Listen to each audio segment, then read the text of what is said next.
예, 제가 서울대 거의 한 1년에 한두 번씩은 오게 되는데, 지난번에 왔을 때도 제가 약간 처음에 놀리는 멘트로 시작했었는데, 그 사이에 상황이 더 급변해가지고, 이번에 잘못 말하면 진짜 놀리는 게 될 것 같습니다. 예. 대한민국 대통령과 8명의 헌법재판관에 배출한 여러분에게 인사드리겠습니다. 이준석입니다.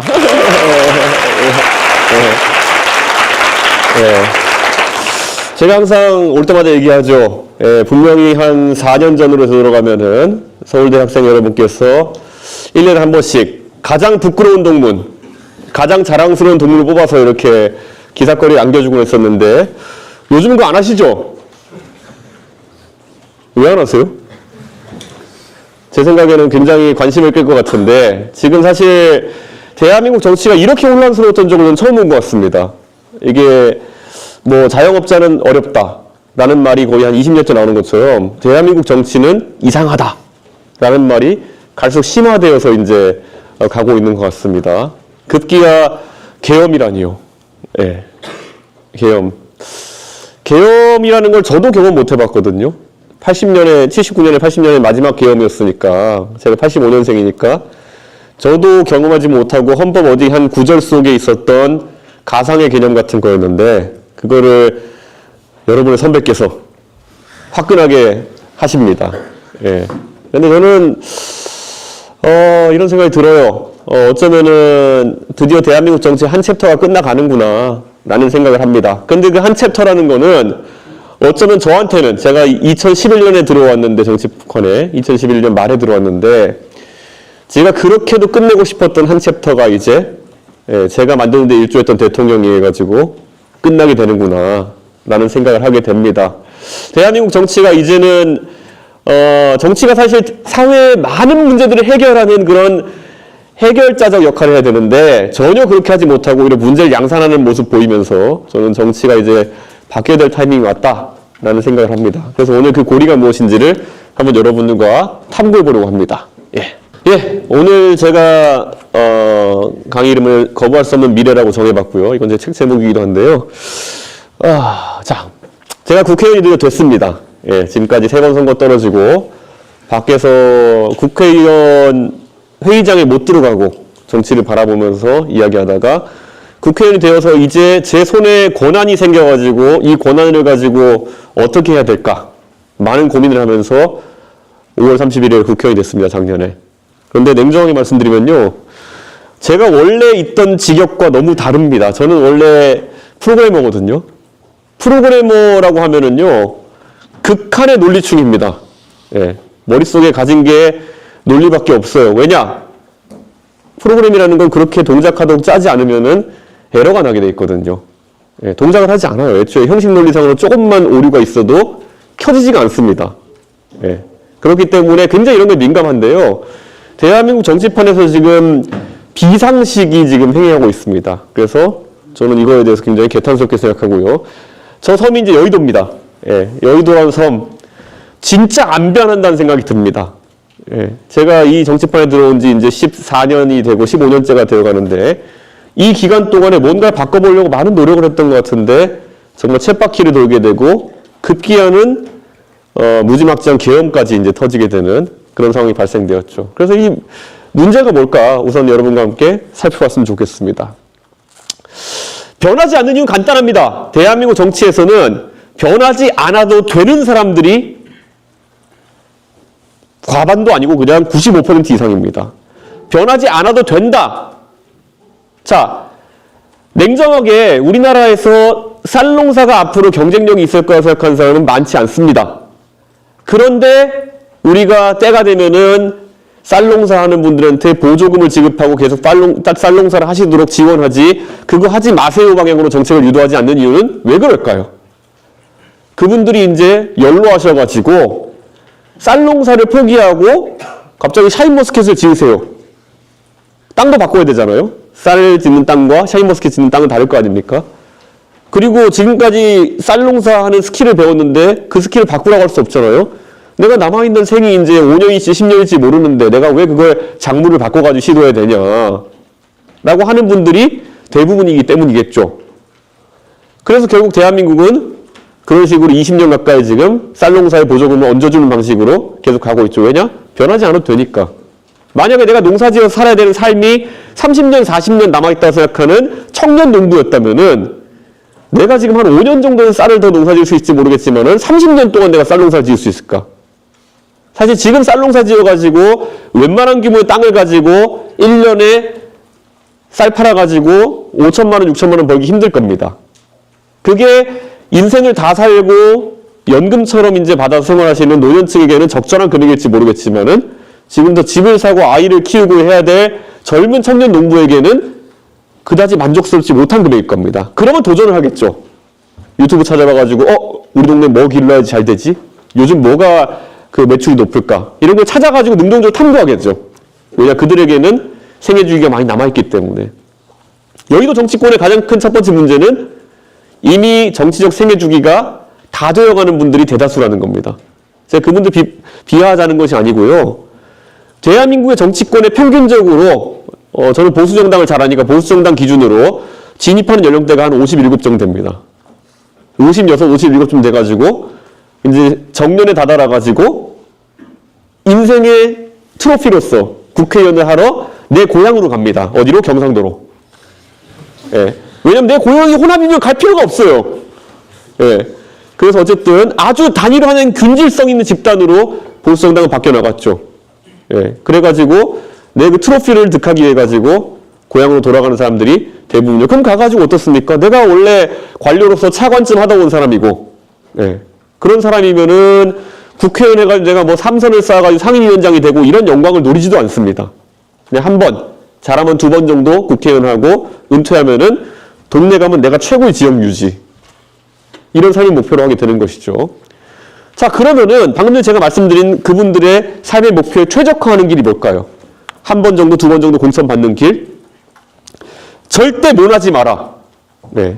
옛날에 노무현 대통령께서 대선 출마 선언하면서 그런 얘기 하셨어요. 노무현 대통령 어릴 때 어머니가 알려주신 가훈이 뭐였냐? 절대 유별나게 살지 마라. 모난돌이 정맞는다. 그 말을 들으면 살아왔던 본인은 그게 너무 마음에 안 들어가지고 반항적인 삶을 살아왔다는 것이 노무현 대통령의 자조적인 이야기였죠. 그게 아마 표준적인 그 당시 삶이었을 겁니다. 근데 지금 대한민국의 정치인들이 바뀌지 않으려고 하는 이유는 뭐냐면은 우선 바뀌어가지고 투자해서 얻을 기대 수익이 없어요. 예. 이게 요구 수익률이라는 게 거의 없는 사람들이에요, 그냥. 왜냐? 앞으로 내가 어차피 4년, 5년 정도 정치 들여만하고 다 하고 그만둘 텐데. 예를 들어 내가 국회의원이라 쳐보세요. 그럼 내가 한 번 하면 이미 내 정치적으로 투자할 건 다 한 거고요. 왜냐? 당선된 수가 4년 동안 임기가 보장되잖아요. 2번 할 거면 한 4년 정도 노력해야 됩니다. 그건 선택인 거예요. 그러면 새로운 것을 시도할 수 없는, 하면 안 되는 사람들의 집합체가 여의도 국회인 겁니다. 그리고 대부분의 경우에 일하는 것보다 일하지 않는 것이 유리한 경우가 더 많습니다. 열심히 하려다가 망가지는 국회의원이 훨씬 많습니다. 대표적으로 후쿠시마 오염수 사태가 터졌어요. 거기서 가가지고 뭐 백분토론 가가지고 합리적으로 비판하고 지적하고 이렇게 할 사람은 해도 돼요. 그런데 그런 사람은 몇 명 되지 않죠. 가서 몸으로 때우려다가 망하죠. 가서 그래서 노량진에 가서 수돗물을 마신다든지 몸으로 때우려다가 망하는 케이스가 훨씬 많습니다. 그렇기 때문에 합리적인 선택은 노무현 대통령이 어머니가 가르쳐준 것처럼 모난돌이 정맞는다, 아무것도 하지 말아라가 오히려 표준이 되는 것이죠. 그러니까 저는 이 문화 속에서 우리가 어떤 변화나 어떤 새로움을 기대할 수 있을까? 저는 가능성이 전무하다. 이런 생각을 하는 거죠. 거기다가 예를 들어 보수정당 같은 경우에는 이미 국회의원을 배출한 통로가 영남 아니면 강남 아니면 비례니까 여기서는 노력하는 게 이상한 거죠. 한번 당선되고 나면은. 선거에 있어서 보수정당에서 뛰는데요. 영남에서 뛰는 것과 수도권에서 뛰는 것을 그냥 비교해버리자면 이런 거예요. 수도권에서 뛰면은 제가 상계동에서 3번 뛰었던 것처럼 경기 시작했는데 전광판에 점수가 떠 있어요. 10대 0으로 제가 지고 있습니다. 내가 11골을 넣지 않으면 몇 골 먹는지는 알 바 아니고 11골을 넣는 전략을 가지 않으면 이걸 이길 방법이 없는 거예요. 그러니까 무조건 공격적으로 갈 수밖에 없는 겁니다. 사람들이 이준석한테 물어보죠. 너는 왜 가만히 있지 못하고 자꾸 이슈를 만드느냐. 가만히 내가 10골 차로 지고 있는데 침대 축구하면 내가 미친 사람이죠. 네. 10골 차로 지고 있는데 침대 축구하면 시간을 끌어요? 그런 전략이 어디 있습니까? 반대로 영남에 있는 사람들은 시작하자마자 전광판에 10대 0이 떠 있는 거예요. 네. 그러면 뭐합니까? 침대 축구가 합리적이죠. 10점 차로 이기는데 거기 가가지고 열심히 뛰어다니면은 우리 이상한 사람이죠. 그래서 예전에 영남 지역에 선거 뛰던 분들한테 지금은 뭐 그냥 그런 농담은 없는데 과거에 선거 뛸 때 그런 농담이 있었습니다. 영남에 선거 뛸 때 유세차를 만들지 않는 게 답이다. 왜냐? 유세차를 만들어 놓으면 올라가서 무슨 말을 하게 되고 그럼 그게 어쩌다가 분위기 타고 이상한 말 하다가 영상을 찍혀가지고 전국 단위로 영상이 돌아가지고 공천 취소당하면은 그게 유일한 망할 수 있는 시나리오다. 실제로 제가 2012년에 비상대책위원회라는 거 했는데 그때 한 3분 정도 그렇게 잘랐던 것 같아요. 네, 가만히 있는 게 힘들어가지고 잘린 분들이 있어요. 근데 그러다 보니까 정치가 그 방향으로 진화할 수밖에 없게 된 것이죠. 자, 그런데 실제 삶에서는 그게 아니죠. 나의 그냥 국회를 한 번 더 한다 정도가 아니라 나의 자기개발과 사회 발전을 위해 가지고는 어떤 방식을 택해야 되느냐. 이게 시어도어 루스펠트가 했던 말인데 보면은 자, 결정을 내릴 때는 옳은 것을 하는 게 최선이요. 그 다음이 잘못된 선택을 하는 것이요. 최악의 선택이 아무 선택도 안 하는 것이다. 최악의 방법이 아무 선택도 안 하는 것이다. 그런데 대한민국 정치는 그냥 합리적인 선택으로 마지막을 고르고 있는 것이죠. 예. 근데 이 상황에서 우리가 정치가 사회 갈등의 최종 해결자라고요. 이거는 웃기는 얘기죠. 예. 아무 선택도 안 하는데. 예. 지성과 반지성의 대립이 격화되고 있습니다. 지금 대한민국에서 그 정치권이 최고 컨트롤 타워로서 기능하려면은 최소한 평균보다는 똑똑해야죠. 그 정도밖에 안 되죠, 사실 보면은. 평균보다 똑똑한 것보다는 거의 지성으로서는 상위 10% 안에 들어가는 사람들이 그 판을 구성하고 있어야겠죠. 그래야 어느 정도 결정자로서의 권위가 설 테니까요. 그럼 최근에 보여지는 반지성의 모습이라는 거는 우선 계엄을 터뜨린 여러분의 선배부터 시작해가지고 진짜 반지성의 극치입니다. 전 세계의 부정선거를 믿는 정신나간 지도자는 굉장히 많습니다. 그런데 자기가 선거를 이기고 나서 믿는 거는 여러분의 선배가 유일합니다. 이건 놀라운 거예요. 트럼프도 부정선거를 믿었죠. 자기 졌을 때. 그런데 이기고 나니까 입술 씻잖아요. 그게 정상입니다. 그래도. 그런데 여러분의 선배만 나는 더 크게 이길 수 있었는데 작게 이겼으니까 부정선거야라는 희대 이론을 개발합니다. 어디서부터 문제인지 모르겠지만은 그래서 저는 부정선거를 믿는 사람들을 보면서 항상 생각했던 게 형식 논리라도 맞았으면 좋겠다. 예, 제가 아까 프로그래머 컴돌이라 가지고 형식 논리가 안 맞으면 제 머리가 오류 나버린다고 얘기하는데 형식 논리라도 맞았으면 좋겠다. 당신은 선거 이겼는데 왜 부정선거를 주장하냐? 그럼 당신은 부정선거로 당선됐다는 거냐? 이렇게 질문하게 되거든요. 당신은 그러면은 당신이 선관위 사무총장을 임명했는데 왜 당신은 그걸 뒤져보지 않은 것이냐? 답을 못 하잖아요. 예, 왜냐 애초에 반지성에 시작되었기 때문에 그렇다고 볼 수밖에 없는 거죠. 그 다음에 일관성의 문제입니다. 우리가 진영 논리에 따라서 왔다 갔다 내로남불 이런 얘기를 하는데요. 정치권의 일관성이라는 게 적어도 뭐 사람이 살다 보면 10년 정도에 한 번씩은 마음이 변할 수도 있어요. 뭐 예전에 뭐 NL을 하다가 나중에 가가지고 갑자기 전향해가 뉴라이트하고 이런 사람도 있을 수 있어요. 10년에 한 번 정도는. 그런데 대한민국의 가장 큰 문제는 2달 정도의 시간을 못 버티고 A랑 A-를 동시에 얘기한다는 겁니다.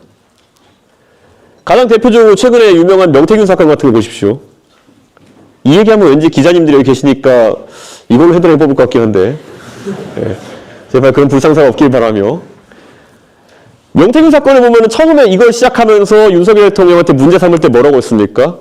당신이 어떻게 무상으로 여론조사를 받아볼 수 있냐? 그럼 뇌물 아니냐?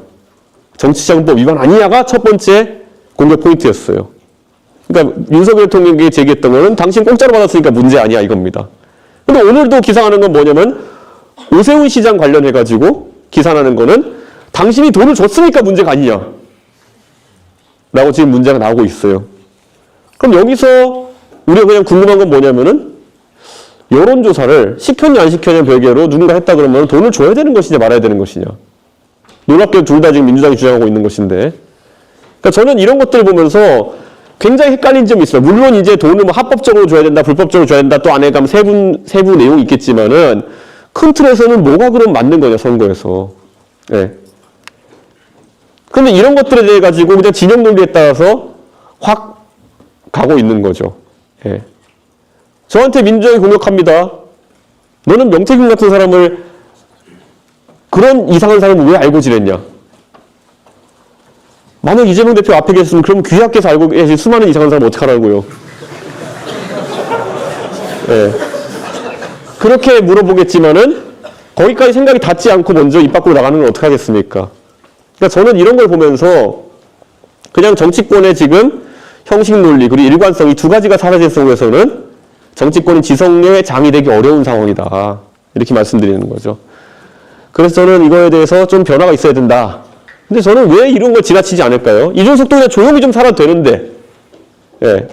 이준석도 사실 보수 진영에서 성골이 되려면 성골이 될 수 있었고, 예. 성골이라고 하면은 거의 노타치 상태로, 예. 그냥 가만히 앉아가 추대받으면서 올라갈 수 있었을 텐데 왜 당대표가 되고 나서도 이런저런 능동적인 변화를 추구했던 것일까에 대해 가지고 얘기해 보자면요.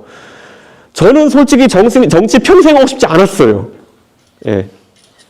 정치라는 것이 사실 누군가는 저한테 나중에 나이가 들어가지고 원숙기가 되면은 뭐 60대 가지고 뭐 나중에 대통령하고 그러기 위해서 지금부터 일정 펼쳐라 그러는데 내가 왜요?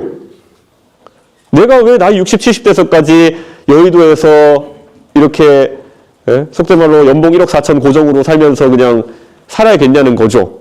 돈이 적다 부족하다 이런 문제가 아니라요. 그냥 여기는 선수 쌓는 것 또는 내가 뭐 대표까지 해봤는데 위에 올라갈 건 대통령 정도 있을 텐데 이런 거에 도전하는 삶 이게 그렇게 저한테 매력적인 삶이 아닐 수도 있어요. 어느 시점 지나면은. 근데 그걸 왜 저한테 65세까지의 타임라인을 짜라고 하는 거죠? 그러니까 그런 가스라이팅이 너무 싫었어요. 저는. 아니 우리가 프로야구 선수를 했을 때 우리가 대한민국 국민들이 가장 분개하는 지점들이 어디냐? 예를 들어 국가대표를 선발하는데 실력이 아닌 다른 잣대로 국가대표 선수를 뽑았다. 그럼 난리 나죠. 예. 카르텔이 있어가지고 특정 학교 출신들끼리 쟤는 못 올라오게 하죠. 이랬다 그러면은 굉장히 싫어하죠. 우리가. 그래서 나 국민들이 공부를 하죠. 마찬가지로 정치에 있어서도 우리가 그런 것들이 계속 연공서열이라든지 아니면은 희한한 이론 더 배워야 돼. 근데 뭘 배워야 될지 가르쳐 주진 않아요. 막 종편 평론하는 사람들이 나와가지고 저한테 막 얘기해요. 이준석인 정치를 더 배워야 됩니다. 당대표한 사람한테.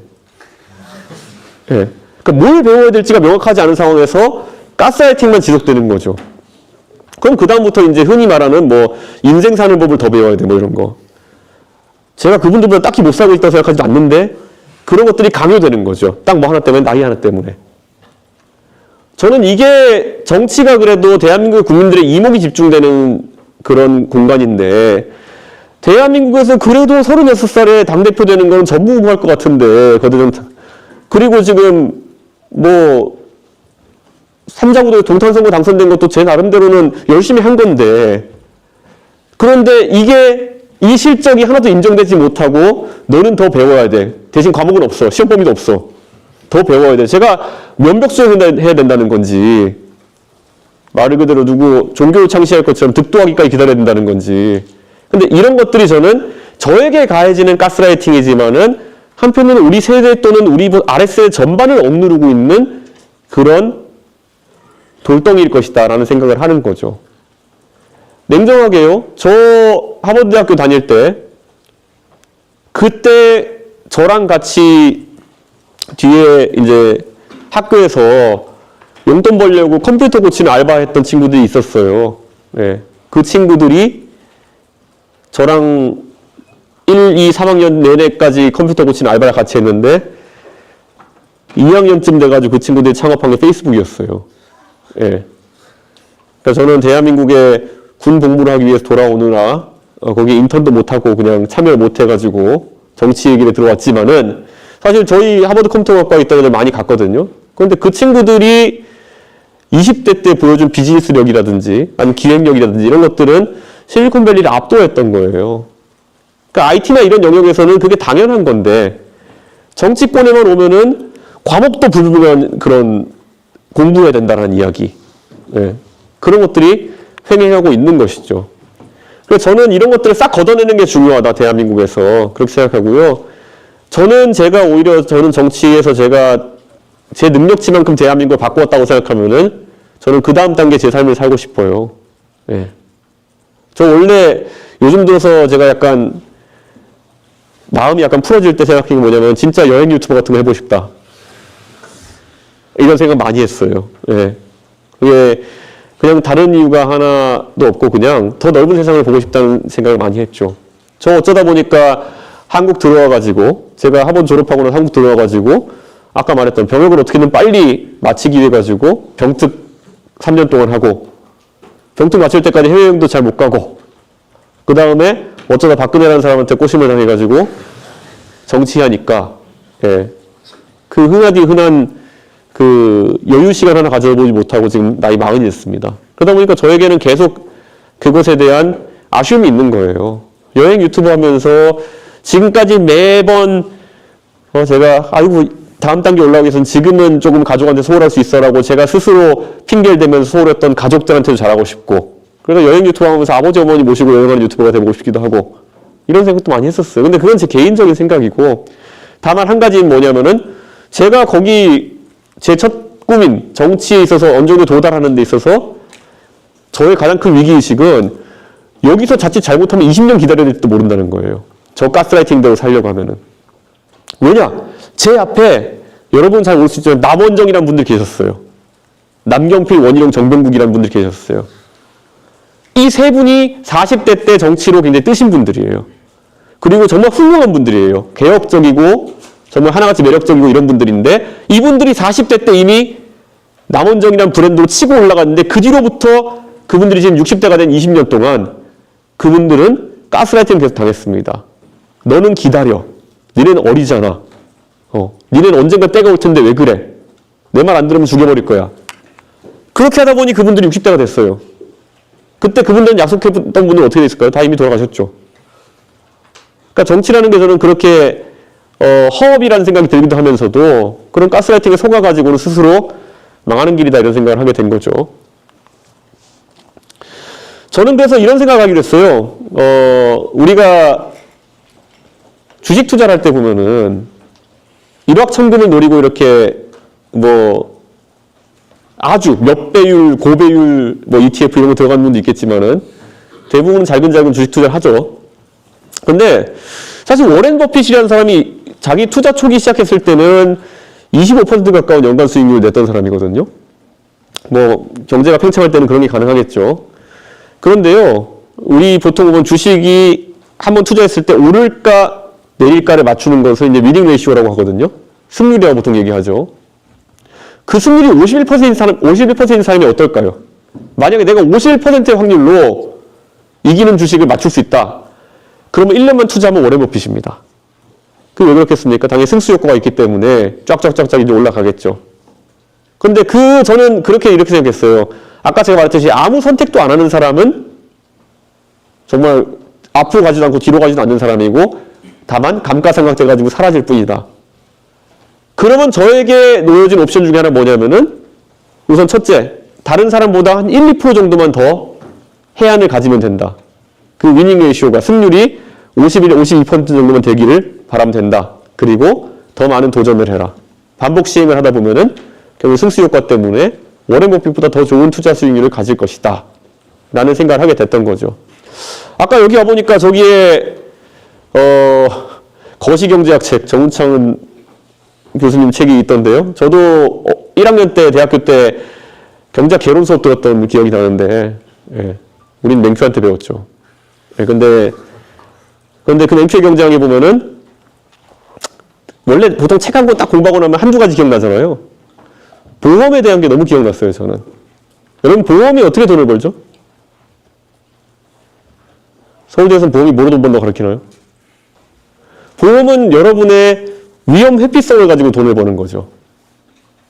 세상의 사람들이 보험을 사는 이유는 실제로 벼락을 맞을 확률보다 벼락을 맞을 가능성을 높게 평가하기 때문에 거기에 대해서 보험을 드는 거겠죠. 자동차 사고가 날 확률보다 실제 확률보다 더 위협을 크게 인식하니까 그 위험을 회피하기 위해서 여러분이 비용을 지불하고 보험을 사는 거죠. 그러니까 위험 회피적 리스크 어버스한 사람들이 사는 것이 바로 인슈어런스라는 게 그 보험의 기본 사업 모델이죠. 그러면은 저는 대중은 원래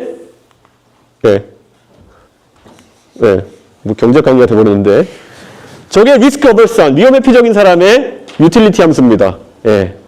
경제학 교수 같네. 그런데 아주 초급 경제학인데 자 어쨌든 그 리스크 어버스한 사람들, 그 위험 회피적인 사람들이 대부분인 겁니다. 그렇기 때문에 대한민국에서 이런 여러 가지 선택을 앞으로 여러분이 살아가면서 하게 되는데 저는 그래서 27살 때 결심했어요. 나에게 삶의 기로에서 선택의 순간이 오는 순간 나는 무조건 리스크 테이킹하는, 리스크 러빙하는 선택을 하겠다라는 거죠. 왜냐? 보험으로 위험을 회피하려는 게 있다면 반대로 리스크를 선택함으로써 가지는 프리미엄이 있거든요. 그게 이제 리스크 프리미엄이라는 건데 이 리스크 프리미엄이라는 거는 자연스럽게 내 인생에서 51%의 승률을 만들어주는 것이죠. 내가 살면서 해야 될 선택이 100가지, 1000가지라고 생각한다면은 그때마다 리스크 테이킹하는 거, 완전 말도 안 되는 리스크 말고요. 조금만 더 리스크 테이킹하는 거 한다고 했을 때는 결국은 반복 시행했을 때 내가 워렌 버핏이 될 수 있다라는 판단을 했던 거죠. 인생의 워렌 버핏, 돈 말고 그런 생각을 했던 거죠. 그래서 이걸 계속 하면서 살아왔는데 그래서 제가 처음에 정치에 들어오자마자 박근혜 대통령이 저한테 그때 이제 공관위에서 비례대표 하실 거냐 했을 때 안 한다. 비례대표 하면 그거 한 번 하고 그냥 끝나는 거 아니냐. 의외로 멍청한 선택이라고 나중에 자책했던 데도 있지만은 2016년 17년 탄핵을 겪으니까 이런 좋은 선택이었을 수가. 그때 만약에 제가 박근혜 비대위원장의 제안을 받아가지고 비례대표 국회의원을 했으면은 저는 분명히 윤모 검사라는 분한테 잡혀 들어가가지고 나중에 불어 이 자식아 막 이러면서 해가지고 있는 거 없는 거 다 토설하고 젊은 나이에 정치 생명이 끝났겠죠. 윤모 검사에게 수사받았던 모분이 쓴 자서전에 보면은 윤모 검사가 하도 본인을 닥달해가지고 의자에 앉은 자리에서 오줌을 쌌다 이런 얘기도 있어요. 그러니까 어쨌든 윤모 검사와 한모 검사가 저를 수사했겠죠 그러면은. 그래서 그런 선택을 하지 않았던 것만으로도 저는 이미 대부분의 친박보다는 리스크 테이킹한 선택에서 살아남은 거죠. 박근혜 키즈가 어떻게 그 탄핵을 살아남았겠습니까? 리스크 테이킹이었기 때문에. 그런 거죠. 그 다음에 결국 탄핵이 터졌어요.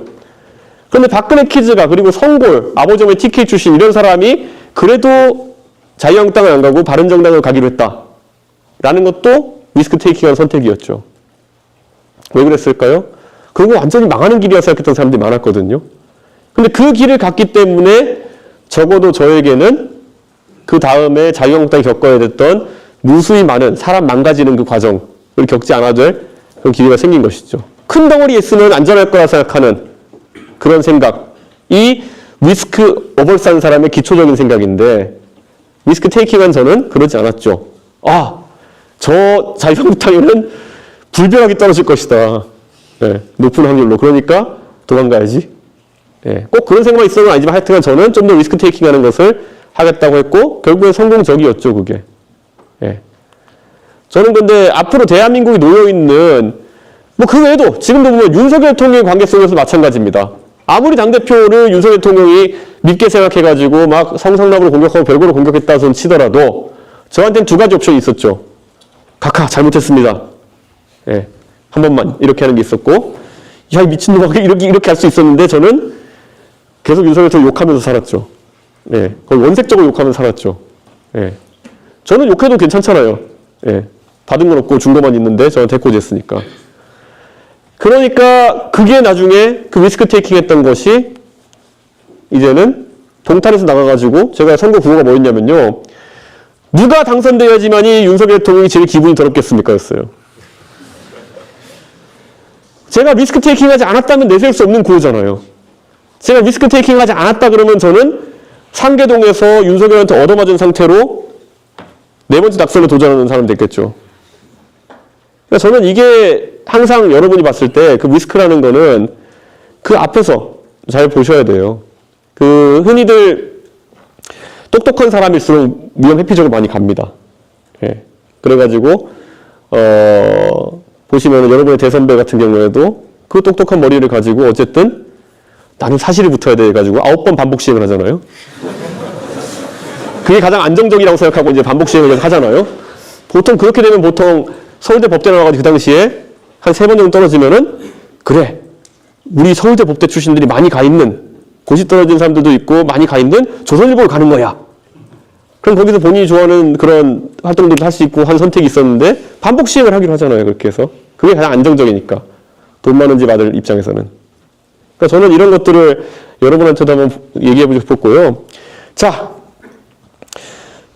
그래서 태생적으로 정치하는 사람 변하지 않고 리스크를 테이킹하지 않으려고 하는 것인데 이게 대한민국 정치에 있어서는 앞으로 잠재적인 그런 구조적인 마이너스가 계속 될 거라고 생각하는 겁니다. 대표적으로 보십시오. 자, 한미동맹이라는 거를 보면 보수에서는 이걸 신주단지처럼 생각해요. 한미동맹에 대해서 거의 이거 예스가 노가로 물어봐요. 한미동맹을 지지하느냐 아니냐 이렇게 얘기해요. 그런데 요즘 민주당에서도 지지한다 당연히 얘기하죠. 그러니까 특장점이 사라지는데 그러다 보니까 한미동맹에 대해서 어떤 새로운 관점을 들고 나오기보다는 냉종적 한미관계 같은 거를 이제 들고 나오기 시작해요. 그러다 보니까 보세요. 요즘 보면 탄핵 집회 같은 데 가보면은 갑자기 막 스탑 더 스틸 이런 거 혼자 난리 났잖아요. 미국에서 아무 신경 안 쓰는데. 그러니까 그런 식으로 이제 발달해 나가는 거죠. 그러니까 한미동맹에 대해 가지고 우리 버전을 강화시키기 위해 가지고 거의 뭐 극단적인 버전을 가져가는 건데 냉정하게 동맹이라는 거는 상호적인 관계예요. 리시프로컬한 관계라고 보통 얘기하죠. 그 상호적인 관계인데 이 관계 속에서 미국은 변했어요, 이미. 미국은 자국 우선주의라는 틀을 가져가기 시작하는 거죠. 근데 그래서 한미 FTA까지 재검토하겠다는 얘기를 해요. 근데 그 과정에서 그 상대방이 되는 우리는 변하는 걸 거부하고 있어요. 특히 한미동맹을 신단처럼 여기는 보수 진영일수록. 네. 저는 이게 얼마나 게으르고 얼마나 대한민국에게 구조적인 마이너스를 가져다 줄 것이냐. 적인님이 우리한테 냉정하게 대하겠다고 하는데 우리는 거의 스토킹하고 있어요, 그냥. 예. 이런 상황이 지속되면은 당연히 불평등한 외교관계가 생길 수밖에 없는 것이죠. 그래서 저는 보수 진영에서 여기에 대해 가지고 대전환을 해야 될 것이다. 라는 그런 인식을 가지고 있는 거죠. 근데 이런 말을 꺼내면 어떻게 했냐? 너 종북이지. 네. 그러니까 너 중국 편이지, 이런 거. 예. 그러니까 요즘 들어서 보수 진영에서 가장 많이 쓰는 상호 비방의 용어가 뭐냐면 너 친중이지. 너 중국 사람이지. 예. 이런 거. 그러니까 머리를 쓰기가 싫은 거예요. 왜냐면 머리 쓰면은 아까 말했던 논리관계를 구축해간다는 게 너무 힘드니까 그냥 너 중국이지로 그냥 다 메꿔버리는 거죠. 근데 이런 식으로 해가지고 대한민국 정치가 문제를 해결할 수 있겠느냐는 거죠. 자. 굉장히 논쟁적인 주제인데 제가 이런 것들을 건드렸던 이유는 뭐냐면요. 대한민국의 아주 복잡한 현상들을 단어 하나로 풀어내려고 사람들이 하다가 굉장히 문제를 꼬아버린 것들이 많아요. 지금 저는 예를 들어 이런 거예요. 이건 지금 동덕여대 사진인데 제가 얼마 전에 갔었는데 동덕여대 졸업식 할 때 사진인데 학교에 방침이 실제로 뭐 논의되었던 것도 아닌 것 같은데 학교의 방침에 불만이 있어가지고 자기 학교에다 락커치를 해가지고 자기 졸업식에 사진 찍은 곳이 없어진 이런 모순적인 상황이거든요. 그래서 졸업식 사진을 찍는데 각이 안 나와가지고 지금 해내는 분들이 많았어요, 전날. 그럼 제가 이 얘기를 왜 하냐면요. 대한민국의 문제들을 복잡한 문제들이 하나로 치환해가지고 이것 때문이야라고 하는 사람들이 늘어나기 시작합니다, 이제. 아까 말했듯이 조금만 자기 마음에 안 들면 친중이라고 몰아버리기. 예. 그 다음에 지금 대한민국 사회에서 여성이 겪는 어려움이 있다고 한다면은 그건 네가 여성이라서 그래 라는 말로 치환해버리고 우리가 너의 곁에 있어줄게 라는 말로 이제 다가선 사람들이 있었는데 그 사람이 지금 이제 많은 문제를 저렇게 덮어버렸죠.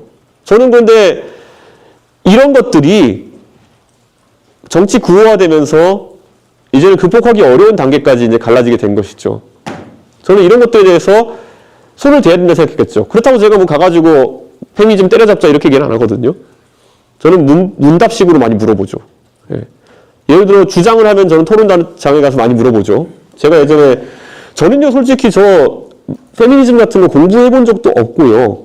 예. 지금도 공부 안 해요. 그걸 공부할 이유가 전 없죠, 제가.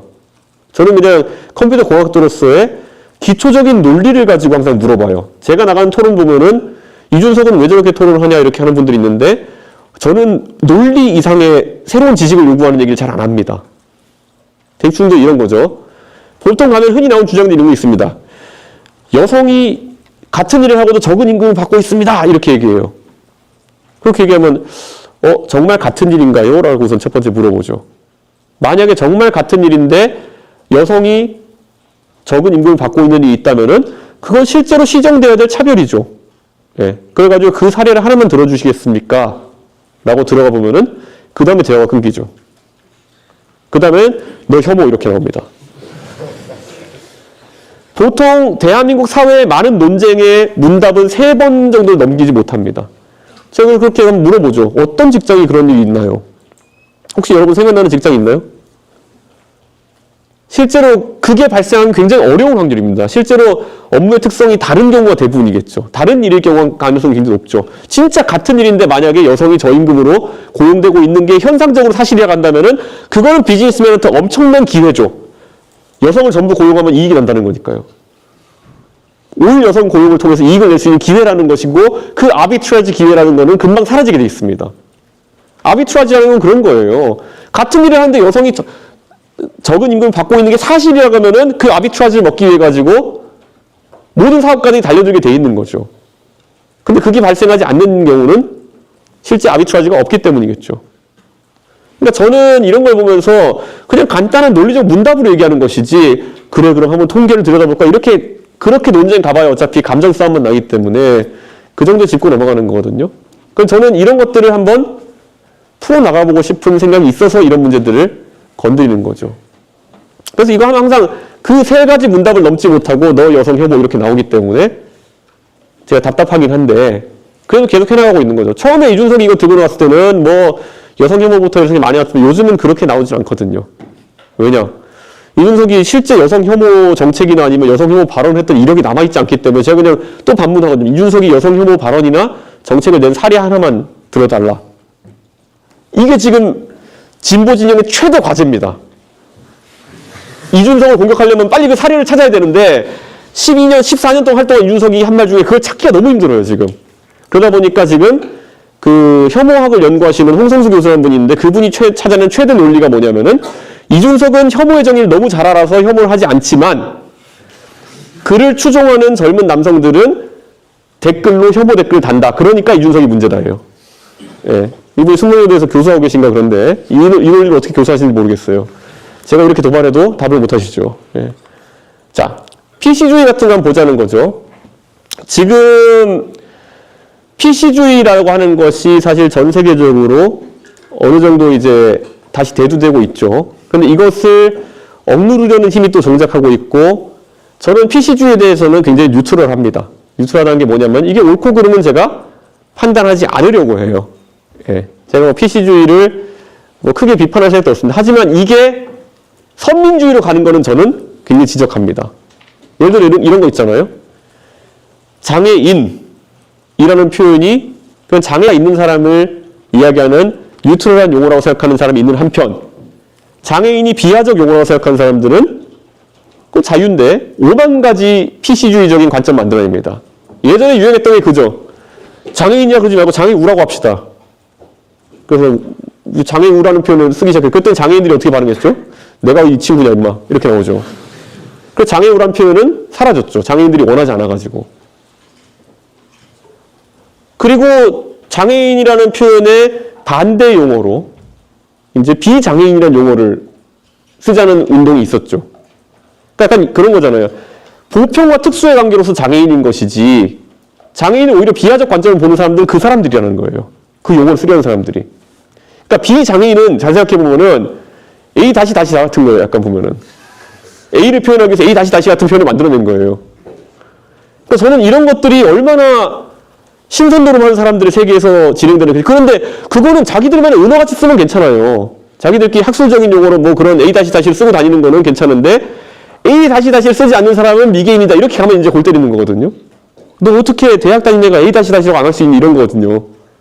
근데 그게 사회에 행행할 때 그거에 대한 반대급부로 이제 제발 A를 A라고 부르면 안 돼? 이런 움직임이 나오는 건데 이게 이제 말하는 반PC주의나 아니면은 그런 PC주의에 대한 저항감의 근원이라는 것이죠. 저는 그런데 이런 것들이 서서 이제 돌아오고 있을 때가 됐다라는 생각하는 거죠. 제가 혐오 표현이나 아니면 이런 것들을 거의 기계적으로 여기 입 밖에 나머지 항상 필터링 되는 이유가 뭐냐면요. PC주의의 극한의 학교가 하버드였어요. 예. 여러분 상상도 못할 겁니다. 신사숙녀 여러분 영어로 뭐죠? Ladies and Gentlemen. 근데 하버드에서는 옛날에 Ladies and Gentlemen이라 하면 안 되고 Ladies and Gentlemen and our BGLT friends라고 해야 됐던 적이 있었어요. 그리고 어느 순간 그게 더 심해지니까 BGLT friends and others. 제가 있을 때 보스턴에서 그 동성결혼이 처음으로 합법화됐어요. 미국의 매사추세츠주에서. 그런데 뭐 저는 동성결혼이라는 것이 합법화되면 그 청교도주에서 대단한 일이 생길 거라 생각했어요.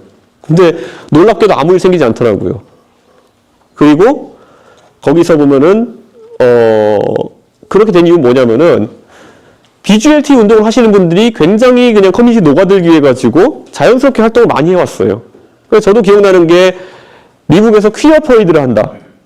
그러면 그건 뭐냐면은 우리 학교 기숙사 앞에 그 무지개색 옷 입은 분들이 와가지고 레모네이드 같은 한 잔 주면서 우리 얘기 좀 잠깐 우리 팜플렛 좀 보고 가면 안 돼? 이런 거 하는 거예요. 그랬으니까 그냥 뭐 BGLT 사람들 나랑 다르지 않냐는 생각으로 사람들이 그렇게 거부감 없이 그 법이 통과됐던 거죠. 그런데 약간 한국만 오면 이게 그 볼륨이 커집니다. 그러니까 우리가 한국에서 퀴어 퍼레이드로 만약에 구글이나 네이버에서 이제 검색해 보게 되면은 한국에서 벌어지는 퀴어 퍼레이드 버전은 좀 약간 원색적인 게 가끔 있습니다. 그래가지고 막 그분들은 자유를 강조하고 싶겠죠.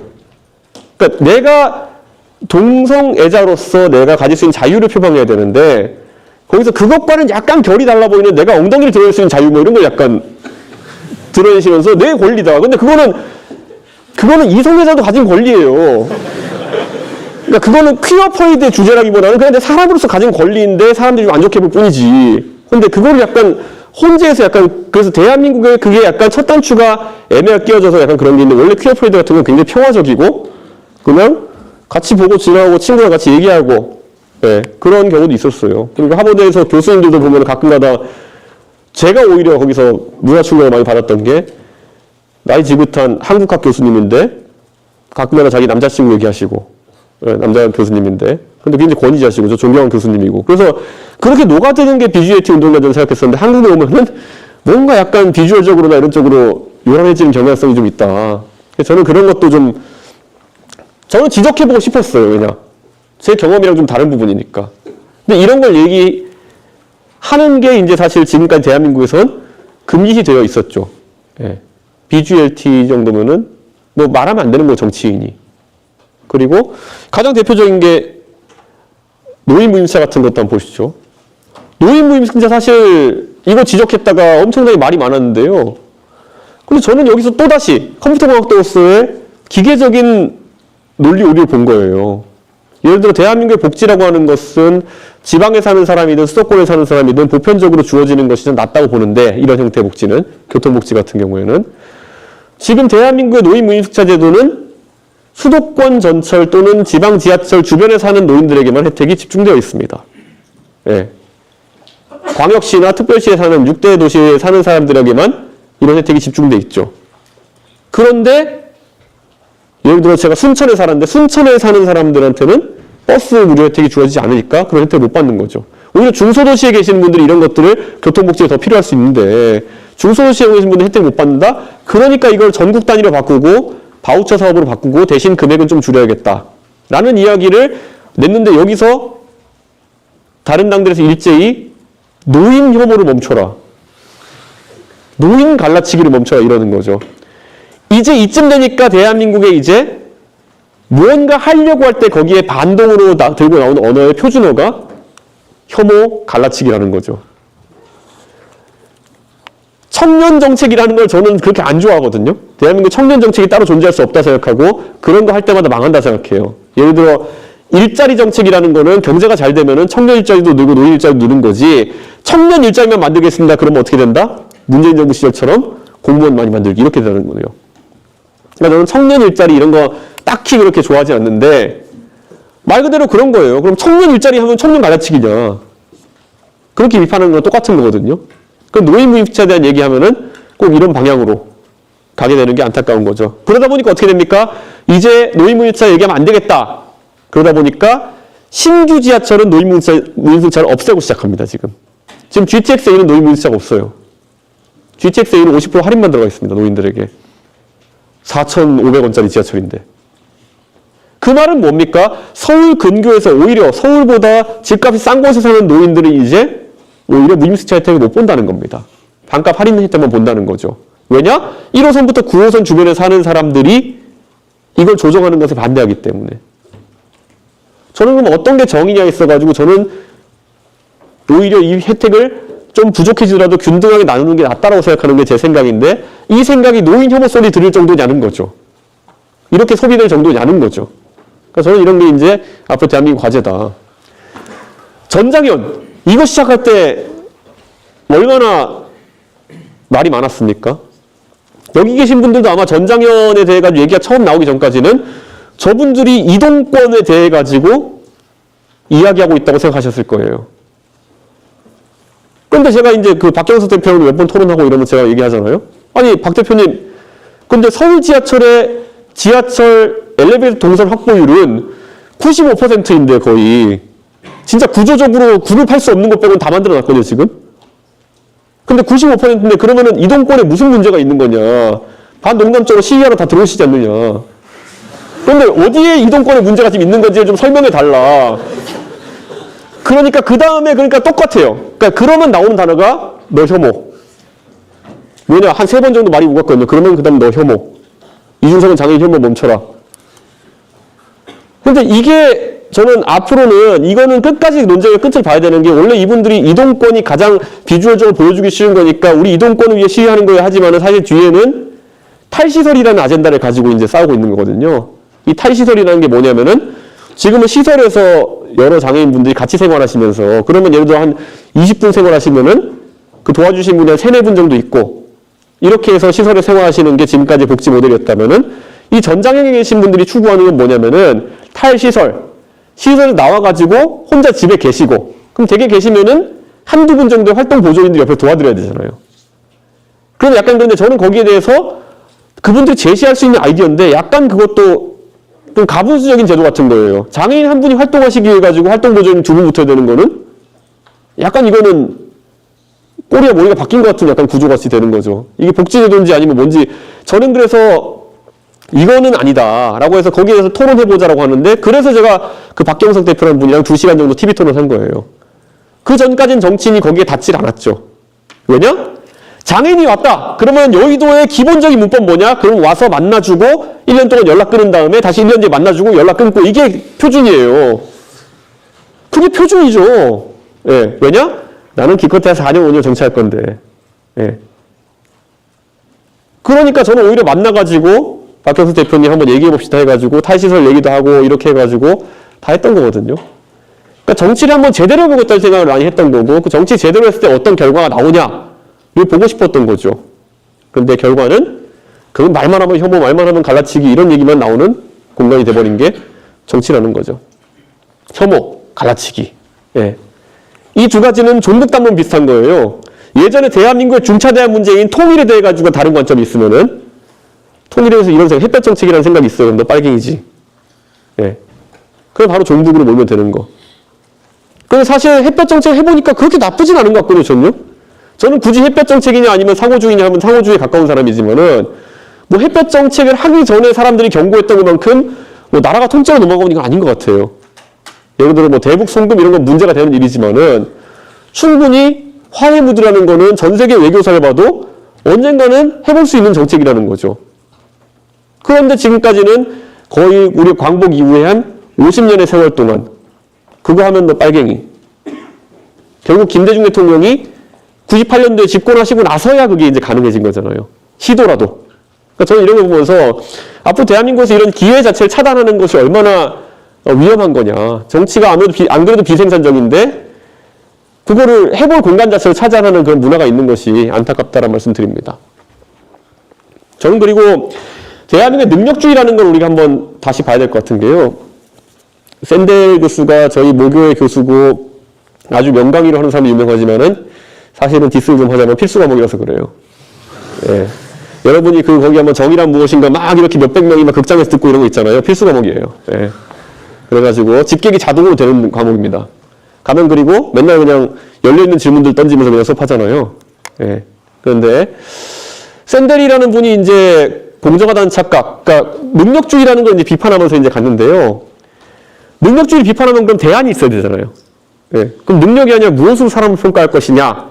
했는데 이분이 거기서 또 말문이 막히죠. 그래서 뭐라고 하냐면은 우리는 능력을 평가하는 가치를 좀 다르게 가져가야 된다. 그래가지고 청소하시는 분의 가치를 조금 더 높게 평가한다든지 뭐 이런 것들 얘기해요. 뭐, 그래 그냥 듣기에는 좋은 말인데 어떻게 하자는 거냐가 빠져 있는 거예요. 그러니까 저는 이런 것들을 보면서 근데 이런 책들이 한국에 많이 팔리죠. 예. 정의란 무엇인가. 저희 때는 그냥 그 수업도 대충 듣던 건데 한국만 오면은 이게 완전히 샌델이 완전 세계에 약간 그 철학가처럼 돼 있어가지고 놀랍긴 한데 이런 거예요. 저는 이제 능력주의를 벗어나가지고 과연 어떤 답이 있을까에 대한 고민을 하게 되는 거고요. 세계는 이미 여유가 없습니다. 오늘자 조선일보 신문에 나왔던 건데요. 지금 미국 사람들은 실적 외에는 다른 걸 바라보지 않습니다. 예전에 미국의 주요 기업들 같은 걸 보면은 CEO들에 대한 사실상의 약간 인종 차별적인 분위기가 있긴 있었어요. 엔지니어들 출신들이 올라가기 어려웠던 것도 있고, 그리고 유색인종이나 이런 분들이 CEO 하는 경우 제일 드물었어요. 근데 지금은 미국의 빅테크라는 곳은 전부 다 지금 이제 중국계나 인도계가 장악해가고 있습니다. 해외 주식 하시는 분들 다 아는 이름이죠. 네. 여러분이 아마 LG 에너지 솔루션 사장 이름 몰라도 저는 알 겁니다. 근데 이분들이 이제 유명해졌는데 사실 이 정도 이제 경쟁을 위해서 뭐든지 끌어갈 준비가 되어 있는 그런 게 글로벌 환경인데 대한민국은 여기서 아직까지 답을 찾지 못하고 있다. 국제적 생존 경쟁에서 이기려면 어떻게 해야 되냐 우리 고민이 깊어지는 거고요. 저는 이러려면은요 가장 먼저 풀어나가야 될 게요. 돈 버는 것에 대한 우리 관점이 바뀌어야 되지 않을까라는 그런 생각을 해요. 대한민국에 최근에 보면은 사업하는 사람들이 아예 창업을 한국에서 하지 않고 실리콘밸리 가서 창업하는 경우가 늘어나고 있습니다. 왜 그러냐 하면은 돈을 벌었을 때 무슨 일이 발생하느냐를 너무 잘 알고 있기 때문이죠. 여러분 쿠팡이 성공했잖아요. 쿠팡의 성공 모델 중에 가장 으뜸이 뭡니까? 미국에 상장한다. 네. 쿠팡이 만약에 미국에 상장하지 않았으면은 엄청난 유통 관련 규제에 계속 끌려다녔을 가능성이 높다. 이렇게 말씀드리면 때 되면은 정치인들이 가서 사회 공헌 좀 하시죠. 뭐 이런 거부터 시작해가지고 예. 기업이 법인세를 20% 가까이 내는 것보다 더 큰 사회 공헌이 뭐가 있을까요? 예. 어디에 가서 사람의 밥차 한번 하면 되는 건가요? 삼성전자가 1년에 내는 화성 지역에 저희 삼성전자가 1년에 내는 법인세면은 지방 법인세만 3천억인데 그러면 그 화성 사업장에서 나오는 국세는 3조 원이라는 얘기인데 10배 차이 나니까 지방세랑 3조 원이면 사람의 밥차 매일 돌려도 됩니다. 전국에. 근데 우리는 그런 것들을 조먹듯이 빼먹는 것이 당연하다고 생각하고 있죠. 예, 정치인들이 가가지고 사람의 합차 좀 하시죠. 어디 우리 뭐 콘서트 한번 열어주시죠. 이런 것들. 세금보다 더 짜증나는 그런 어떤 것들을 요구하는 경우가 있죠. 그리고 애국하시라 뭐 이런 거. 예. 투자계획 발표해라 뭐 이런 거. 근데 그런 것들을 쿠팡은 애초에 알았던 거죠. 한국에 사업하려고 그러면은 그런 거 벗어나야 된다. 배달의 민족을 하자마자 왜 독일 기업 팔았을까요? 엄청나게 민주당이 조질 거 알았으니까. 을지로위원회, 의를 지킨다 이래가지고 와가지고 배달의 민족이 외국 기업이 아니었으면 이미 계속 수수료 낮춰 이거 하고 있을 겁니다. 배달의 민족이 잘했다는 건 아닙니다. 그런데 그와 별개로 그 영향에서 벗어나겠다는 것은 자연스러운 본능이겠죠. 그러니까 저는 애초에 기업의 이익 자체가 귀속되지 않는 그런 나라가 되어버려 가는 거죠. 그런데 우리가 열심히 일하는 이유는 우리가 가진 게 남는 게 있어야지 열심히 일하는 거 아니겠습니까? 그 본능적인 욕구를 제하고 국가를 운영해서 망한 케이스들이 다 계획경제 공산주의 나라들 아닙니까? 그래서 지금 이제 그런 측면에서 우리가 이런 부분을 좀 강화하는 것이 사실 다른 경제정책보다 훨씬 중요한 지점이다. 저는 그런 생각합니다. 이번에도 보면은 모 대선 주자가 보면은 일명 젠비디아라는 걸 하면서 엔비디아 같은 걸 어떻게 만들지는 계획이 없으신데 하여튼간 뭐든 만들어지면 30%를 가져가겠다라는 얘기를 하시잖아요. 근데 그거 보고 만들려다가도 안 만들겠습니다. 예. 그게 말이 좋아가지고 뭐 30% 지분 투자라고 30% 지분에 든 대가를 가져간다는 거지. 아니 그거 할 능력 있으면 벤처 캐피탈리스트라지 왜 그거를 대통령 하겠다 나섭니까? 워렌 버핏보다 잘하는 건데 그거는. 그러니까 저는 그런 측면에서 좀 너무 정치권이 이런 돈 버는 문제를 너무 가볍게 생각하고 간과하고 있는 것이 아닌가라는 생각을 좀 해봅니다. 저는 대한민국이 이제 위기에 살 수 있는 건 사람에 대한 무한 투자라는 생각을 합니다. 예. AI나 소프트웨어 같은, AI나 아니면 로봇이라는 것이 소프트웨어 하드웨어에서 이제 생산성을 높여가기 시작하면서 저는 제가 항상 고민하는 게 지금 민주당이 최저임금 가지고 싸우고 있잖아요. 최저임금 제도 약점이 뭡니까, 여러분? 경제학 개론을 들으면 최저임금이 왜 위험하다고 생각하십니까? 그것은 최저임금보다 낮은 생산성을 가지는 사람은 고용될 가능성이 없기 때문이죠. 그러니까 최저임금보다 낮은 생산성을 가지는 사람이 나타난다 그러면은 그 사람은 취업시장에서 제외되는 게 최저임금의 역설이죠. 아직까지 뭐 그런 사람이 많지는 않을 거예요, 대한민국에서. 예. 그런데 AI와 로봇이 활성화되게 되는 순간부터 저는 결국에는 AI와 로봇의 생산성보다 아래에 있는 사람은 일자리를 가질 가능성이 없어지는 상황이 발생하게 되는 것이죠. 저는 이거를 막는 방법은 뭐겠습니까? 무조건 개인의 생산성을 높이기 위한 방향으로 가는 수밖에 없어요. 개인의 생산성 높인다는 건 뭡니까? 무조건 교육을 더 강화해야 되는 상황에 가는 거죠. 이렇게 한다고 해가지고 언제까지 개인들이 로봇과 AI에 맞서가지고 생산성을 유지할 수 있을지는 모르겠어요. 하지만 적어도 그 시점을 늦추기 위해 가지고 계속 노력해야 되는 것이 앞으로 정부와 그리고 교육기관의 숙명이라는 것이죠. 우리가 엄청난 효율 향상을 계속 뛰어난 교육을 통해서 만들어내면은 어쩌면 그 임계점이 도달하지 않을 수도 있어요. 그래서 대부분의 고용을 유지할 수 있을지도 모르겠어요. 한국 사람들이 다른 나라 사람보다 월등한 교육을 받고 그래서 국제적인 시장에서 다 살아남을 수 있으면 좋겠어요. 마찬가지로 석유가 고갈된다고 하지만 30년째 고갈 안 되고 있잖아요. 약간 그런 느낌처럼 우리가 어떤 선택을 하냐에 따라 가지고 영원히 우리의 생산성은 고갈되지 않고 AI나 로봇보다 우세한 지점에 있을 수 있다는 거죠. 저는 그 기회를 바라보고 대한민국이 생존 경쟁을 해야 되는 것이지 지금 우리가 편하게 앉아가지고 젠비디아 같이 30% 떼먹을 걱정하고 있는 거 저는 이건 진짜 황당한 상황이라 보는 겁니다. 진짜 이거를 어떻게 표현할지 모르겠는데요. 대한민국이 빨리 이 바퀴를 다시 굴리지 않으면은 저는 가만히 있다 감가상각돼서 망할 거라고 생각합니다. 뉴턴의 제1법칙, 물리학에 나오는 게 왜 오늘 여기 나왔을까 하겠지만요. 관성이라는 건 그만큼 여러분이 침대에서 일어나기 싫어하는 관성만큼이나 아주 본질적인, 본능적인 겁니다. 그러니까 대한민국에서 지금 아까 정치인들 표준적으로 움직이지 않는 것이 디폴트인 사람들이 움직이게 하려면은 굉장한 외력이 필요한 것이고 그 외력이라는 건 선거라든지 그들이 압박을 받는 몇 가지 지점에서 나타나는 겁니다. 그들이 이번에 니네가 앞으로 굴러가지 않으면은 니네를 완전히 제거해버리겠다는 수준의 압박이 들어가지 않으면은 대한민국의 정치인들은 바퀴를 굴리지 않을 것입니다. 왜냐? 가만히 있는 게 유리하다라는 관성, 그 노무현 대통령의 어머니가 말했다는 그 관성 자체가 대한민국의 몇십 년 동안의 성공 방정식이었으니까요. 그러니까 저는 이걸 바꾸기 위한 노력을 해야 된다라고 얘기하는 겁니다. 민주당도 이제 낡아 빠진 생각들 바꿨으면 좋겠고요. 여러분 2016년인가요? 그때 미국에 버니 샌더스라는 사람이 이제 정치하러 나섰습니다. 대통령 선거 나왔죠. 그때 1대 99라는 분위기가 횡행했던 때였습니다. 월가를 점령하라. 1이 99를 착취하고 있기 때문에 1을 털어가지고 99가 잘 되는 방향이 있다고 했던 게 1대 99의 얘기였죠. 그런데 요즘은 1대 99라는 것이 미국 민주당에서도 사실상 얘기 잘 안 하는 이론입니다. 그런데 한국 민주당은 아직까지 이걸 붙들고 있죠. 그래서 뭡니까? 세금 많이 걷어가지고 25만 원씩 나눠주겠다 이런 거.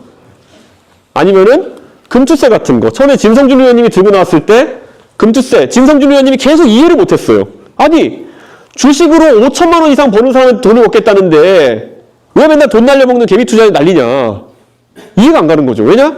5천만 원 이상 버는 사람이면은 엄청 잘 버는 사람인데 주식으로만. 왜 맨날 100만 원씩 까먹고 있는 사람들이 반대하느냐. 그 사람 돈 뜯어가지고 여기 주겠다는 건데.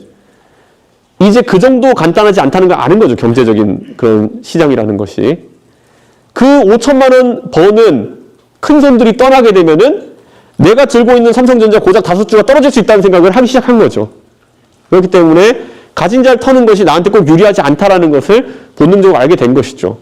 그럼 이 상황에서 경제 전략도 좀 바뀌어야 되는 것인데 아직까지도 이것을 답습하고 있으니까 저는 경제 정책이 앞으로 나가지 못하는 게 아닌가라는 생각을 하는 거죠. 마찬가지로 저는 여의도에서 좀 어설프게 논리적으로 성립이 안 되는 것들 들고 가지 않았으면 좋겠다라는 생각인데 여러분 지금 반도체에 관해 가지고 삼성전자가 메모리 반도체에서 뒤처지기 시작했다는 거는 놀라운 일입니다. 삼성전자는 30년 가까이 메모리 반도체에서 기술적인 면에서 뒤처진 적이 없어요. 그럼 최근에 HBM이나 이런 분야에서 SK 하이닉스에 뒤처지기 시작하고 그런 것들이 대두되면서 삼성의 위기가 얘기나오고 있어요. 그러면은 여기서 냉정하게 우리가 정상적으로 시장에 대해 이해하고 있다면요. 이거에 대해 정치인들이 해결하겠다고 할 때 문제를 먼저 인식했는데 문제가 뭐라고 보십니까? 삼성의 문제가? 저는 첫째이자 99%가 경영진의 잘못된 경영적 판단이라 생각해요. 그게 정상적인 전 판단이라 생각합니다. 왜냐? HBM이라는 기술에 대해 가지고 적절한 시기에 투자할 것을 하지 못했고 시장을 오판해가지고 하이닉스한테 리딩 그런 포지션을 뺏긴 거니까요. 그런데 그렇게 지적을 하고 그건 네가 알아서 해결해 삼성 이렇게 가야 되는 부분인데 정치권에서 일제히 나온 얘기가 뭐냐면은 삼성은 잘할 수 있는데 52시간 규제 때문에 연구원들이 잠을 더 자가지고 삼성이 뒤처졌다. 이 논리거든요. 근데 저는 이걸 듣는 순간 본능적으로 저는 머리에서 필터링이 돼요. 그러니까 뭔 헛소리야 이렇게 되거든요. 근데 여의도에 가면은 저 빼고 299명이 저 얘기하고 있어요. 예. 급사 52시간 규제를 없애면 삼성이 다시 기술적으로 발전할 것처럼. 전혀 인과관계가 없는 사안인데. 왜냐? 같은 52시간 규제를 받는 SK 하이닉스는 왜 저 분야에서 리딩 컴퍼니가 되고 있을까요? 그러니까 우리가 이런 것들을 보면 그냥 형식 논리상으로도 그냥 다 풀어볼 수 있는 거거든요. 물론 52시간 풀어줘가지고 조금 더 노동력을 저렴하게 사용할 수 있다고 한다면 조금이란 좋아지겠죠. 그런데 그게 메이저 팩터가 아니라는 것 정도는 알 수 있어야 되는 거죠. 그럼 정치인들이 왜 그것만 앵무새처럼 얘기하느냐? 기초적으로 그 논리적으로 판단할 생각을 하지 않고 두 번째로는 누가 써준 논리를 얘기하고 있는 거죠. 누가 써줬을까요? 삼성이 써줬겠죠. 이게 어떻게 대한민국의 정치권이 사회에 존경받는 세력으로서 국가의 주요 의사결정을 한다고 말할 수 있을까요? 저는 그래서 오늘 이걸 얘기한 이유가 뭐냐면은 이재용 부회장이 메모리 사업부 자만에 빠져서 AI 대처 못해라고 얘기한 것이 약간 본인이 회장인데 저런 소리 하지 약간 그런 생각이 들긴 하지만은 그래도 삼성의 실책을 인정했다는 것은 좀 굉장히 크다는 생각을 한 거예요. 이재용 회장이 저 말씀하시고 나가지고 삼성전자 주식이 5% 올랐죠. 네, 다시 좀 미끄러지긴 했지만은 왜 그럴까요? 삼성이 적어도 52시간 같은 거를 붙들고 남 탓하고 있지 않구나. 적어도 옛날에 이건희 회장의 아들이 이건희 회장이 나중에 가서 품질 경영 얘기하면서 핸드폰 불태우고 이런 걸 다시 생각해냈나? 이런 생각을 하게 된 거죠. 저는 오늘 아주 의미 있는 그런 입장 표명이었다. 저는 그런 생각을 합니다. 잘할지는 앞으로 지켜봐야겠죠. 그런데 이런 것들이 정치권에서 잘 판단할 수 있어야 되는데 대한민국 정치권에 이런 것들 판단 잘 안 합니다. 여의도에 가보면요. AI 그러면서 맨날 나오는 게 뭐 GPU 사주세요 이렇게 얘기 안 해요. 예. GPU를 왜 사줘야 되나요? 국가에서? 예. 국가가 GPU를 공동구매하면 싸게 살 수 있나요? 그러니까 이런 것들이 혼돈되는 거예요. 예. 그러니까 AI 산업을 진행한다라고 하는 거는 분명히 AI의 모델을 만들고 소프트웨어 만들어가지고 그것이 예를 들어 중국의 딥시크나 이런 모델보다 훨씬 더 뛰어나고 추론에 있어가지고 뛰어나고 이런 거를 개발할 훌륭한 엔지니어들이 나와야 되는 것이 우리 숙명인데 GPU를 사달라는 거는 이런 거죠. 그러니까 게임 개발을 잘하는 것과 프로게이머를 기르는 건 다르거든요. 그럼 GPU를 사달라고 하는 것은 약간 그것과 걔가 다른 거예요. 만약에 모델이 아주 훌륭한 게 있다. 모델이 진짜 딥시크를 능가하고 오픈 AI를 능가할 만한 모델이 나왔다. 그러면은 그때 2배 가격 때려받고 GPU 사도 돼요. 근데 그 모델이 나올 기미가 보이지 않는 상황 속에서 GPU 사면 됩니다라고 하는 거는 약간 주객이 전도된 거죠. 네. 우리 가끔 이제 막 음악 하시는 부분을 보면 실력이 크기 전에 먼저 장비빨부터 세우고 하는 분들 있잖아요. 뭐 그런 거. 네. 게임 실력은 떨어지는데 막 비싼 컴퓨터 사고 이런 분들. 그러니까 그런 거가 왜 정치권에서는 당연하다는 듯이 받아들여지고 저기에 수천억 세금 쓰자는 말이 자연스럽게 들리는지 그런 거죠. 그 수천억 GPU 살 돈으로 예를 들어서 AI 연구하는 어딘가 대학원생들한테 1년에 10억씩 줄 테니까 골방에서 이것만 연구해라 그러면 훨씬 더 좋은 결과가 나올 수 있겠죠. 제가 그런 사람에서 압니다. 네. 컴돌이든 그래야 약간. 그런 거에서 왜 이런 판단을 할까 고민하는 거죠. 제가 젠비디아 논란을 얘기하는 게 뭐냐면요. 한탕주의 때문에 그렇습니다. 한탕주의는 왜 비롯되느냐? 아까 말했듯이 정치인들이 자신의 타임프레임을 짧게 보기 때문이에요. 한 4, 5년 정도의 시간이 나의 정치할 시간이라고 생각하기 때문에 계속 한탕주의로 가는 겁니다. 그리고 결과에 책임을 지지 않는 한탕주의인 겁니다. 석유 시추하는데 10년 걸린다고 하는데 윤석열 대통령이 왜 하자고 했을까요? 하면서 좋은 소리 듣고 나중에 안 나와도 그때는 의미 없을 거거든요. 윤석열 대통령은. 젠비디아에 왜 저렇게 집착을 할까요? 우선 본인이 수십조를 투자하겠다고 한 다음에 나중에 그거를 수십조 넣을 때는 자기가 이제 정치인이겠지만은 나중에 그 투자의 성과가 나올 때쯤은 아니거든요. 그럼 그 수십조를 누구한테 배분할까요? 저분이 또 돈 배분하는 거 끝내주잖아요, 또. 원래 사업은 저런 분이랑 같이 해야 됩니다. 자기 주변에 있는 사람들이 돈을 벌게 해주는. 하지만 감옥도 보내주는. 뭐 약간 이런 관계이긴 한데 저런 분이랑 함께 하면 괜찮습니다. 그런데 어쨌든 그러니까 이분 지금 제가 봤을 때는 왜 저렇게 이야기하는지 잘 모르겠지만은 저는 두 분 다 조급증과 더불어 가지고 약간 테크나 이런 거에 대한 몰이해 이런 것들도 있지 않았나라는 생각을 합니다. 여러분 대통령 선거도 그렇고 모든 선거는 텀을 가지고 이루어집니다. 근데 이 텀이라는 게요. 저도 정치에 들어가 보기 전에 몰랐어요. 저는 선거가 왜 이렇게 매년 있어 이렇게 생각했거든요. 그래서 제가 대통령을 뽑는 거는 한두 번 잘못 뽑으면은 내 20대가 내 30대가 40대가 날아가더라고요. 예. 5년짜리 대통령 두 번 잘못 뽑으면은 여러분의 20대가 날아가는 겁니다. 예. 그런데 저는 그래서 이제는 대한민국에서 정치 때문에 좀 우리의 잠재적 성장 요소들이 묻히지 않았으면 좋겠다라는 생각을 하고요. 그래서 이번 선거에서는 다가오는 조기 대선은 있을 걸 확신하고요. 조금 여러분들이 다른 판단의 기준을 제시했으면 좋겠다. 지난 선거는 좀 최악이었습니다. 대장동이 네 거냐 내 거냐 갖고 싸우는 거는. 예. 저는 사실 지난 대선 선거 투표용지가 사실 킬러 문항이라고 생각하거든요. 예. 분명히 답이 없는데 뭔가 이렇게 답지에 답을 찍어야 되는 건데 이번에 조기 대선의 선거 문항도 킬러 문항이 안 되길 바라면서 여러분에게 대한민국이 정체되어 있는 부분 설명드렸고 정체되지 않기 위해 가지고 꼭 이번에는 그 바퀴를 굴리는 역할을 해달라 이렇게 말씀드렸습니다. 예. 피터 드러커가 한 말을 소개하자면요. 미래를 예측하는 것 중에 가장 좋은 방법은 미래를 만드는 것이다. 예. 여러분이 그 미래를 만드는 방법은 여러분이 대한민국을 이끄는 엘리트로서 예. 앞으로 이런 분위기를 형성해 주는 것이다. 라는 생각하고 비이성적인, 반지성적인 사람들을 만나면 싸워주십시오. 예. 싸워주십시오. 예. 모란돌이 정말은 아닙니다. 그러다 다 같이 망합니다. 정치권이 같이 침몰하는 걸 보시잖아요. 그런데 그게 꼭 싸우라는 것이요. 멱살 잡으라는 것도 아니고요. 한 논리적인 반문을 해주십시오. 저는 그게 되게 중요하다고 봅니다. 그건 여러분들에게 국립서울대학교 학생으로서 어느 정도의 책임감과 자존심을 저는 부탁드리는 겁니다. 예, 그게 가능해졌을 때 저는 대한민국이 완전 다른 문화를 만들어갈 수 있다. 그런 생각합니다.